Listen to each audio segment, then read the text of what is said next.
Hello, guys. Welcome. All right, so today we're going to be talking about standing up for other people. So let's get right into it.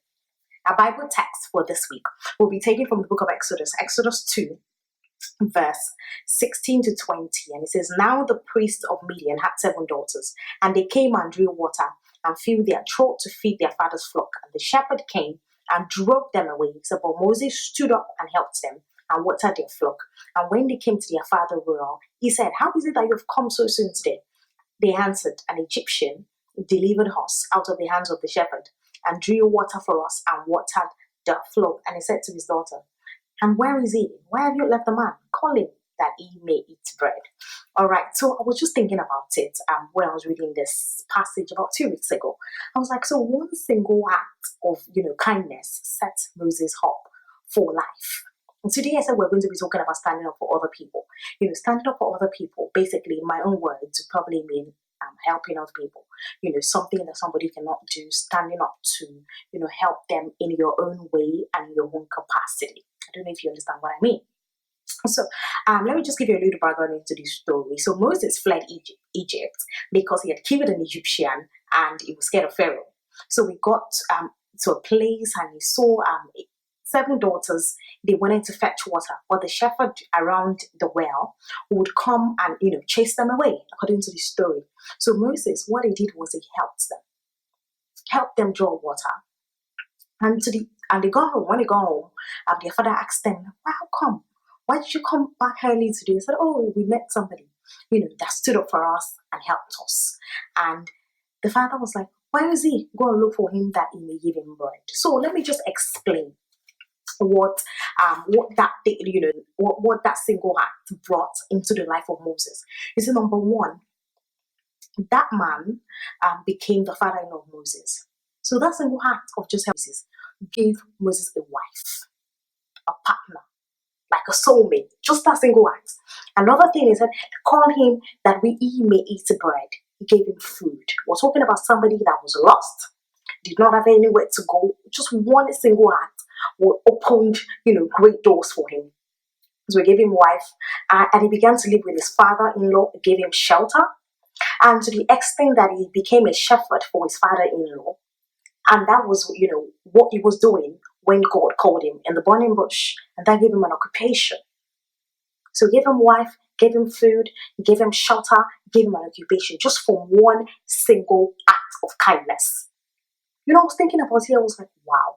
In life, we really do not know who God wants to use for us, or a situation that he wants to use to turn us around.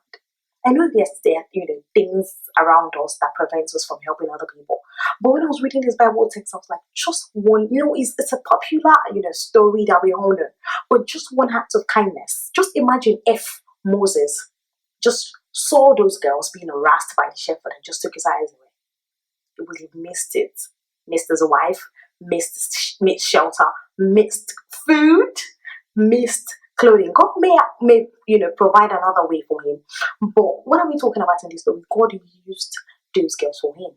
Why? Because he stood up for them. So what are some of the ways that we can stand up for people today? So just thinking about it, the first one, of course, we can stand up for the salvation of other people. And that's what I'm doing to you today. Just helping people with the word of God, sharing the word of God with some people. If you find somebody around you that's broken-hearted, depressed, going through a situation or the other, you can stand up for them by sharing the word with them, introducing them to Jesus Christ, bringing them to the fold. Another way that I think that we can also stand up for people's welfare. Like if you see somebody that needs food, that needs one thing or the other, clothing, and you see that, okay, you can actually render this help to them, stand up for them, because we do not know. There's a Bible text, I think Proverbs. It says, "Those that give to the poor lend to God. Those that give to the poor lend to God." So if you find somebody around you that you feel like, okay, this person is less privileged, this person obviously would appreciate my help, I think it's nice. It would be nice for us to stand up for their welfare. Another thing that we should stand up for is people's rights. I personally, sharing with the world now, there's so many advocacy groups and so many things so many groups that people affiliate with, so many human rights movements. I think that it is good for us as people, for us as individuals to stand up for people's rights. There are lots of people that are marginalized, people that maybe the society does not favor. I think it would be really, really nice, and it's even good to stand up for people's rights. Just like Moses did, he stood up for the rights of those girls. And as a result of that, God helped him. God provided him with shelter. God provided him with food. God provided him with his soulmate. And God also provided him with, and the last one I said, an occupation that took him so long till it was called by God. But you even know that his attitude of standing up for others was even one of the things that God used when he was called. So many times in the Bible, the children of Israel, after they came out of Egypt, when they were in the wilderness, would want to, God, they would not God, do something that was contrary, that God did not like. You see, Moses will go and intercede with God on their behalf. He would stand up for them. And I was thinking about it, I was like, wow, there's some traits in life, or traits that we are to that sometimes God teaches us, or God uses to elevate us in life. That is not just for today. I don't know if you understand what I mean. There's some traits that we are to learn at this time. That is not for this time. It's for a project. It's for a place that God is taking you to. I don't know if you understand. So you see, Moses had he had the grace, and he had he had the culture of standing up for other people. And look at him, and that same culture and that same way of life helped him.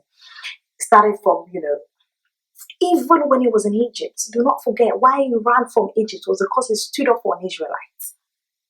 His heart of kindness was something that God used all through his life.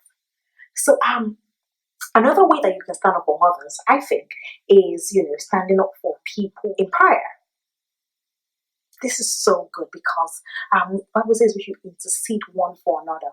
If you feel like, okay, this person needs something, it may not just be physical, need provision or all sorts. It can even be just a word of prayer. Remember to pray for somebody. The question is, do you remember to pray for somebody today? Do you pray for other people? And that is so important. So these are, and there are so many other ways that we can stand up for other people. But these are the things that I just talked about, and I just felt like sharing it with you. So the question is, who are you standing up for today? That's a question that we should ask ourselves. So I want you to have a fantastic week, and do not forget to share, like, subscribe, and comment. If you have other ways that you feel like we can stand up for other people, please comment so that I can learn from you and other people can learn from you. Bye for now.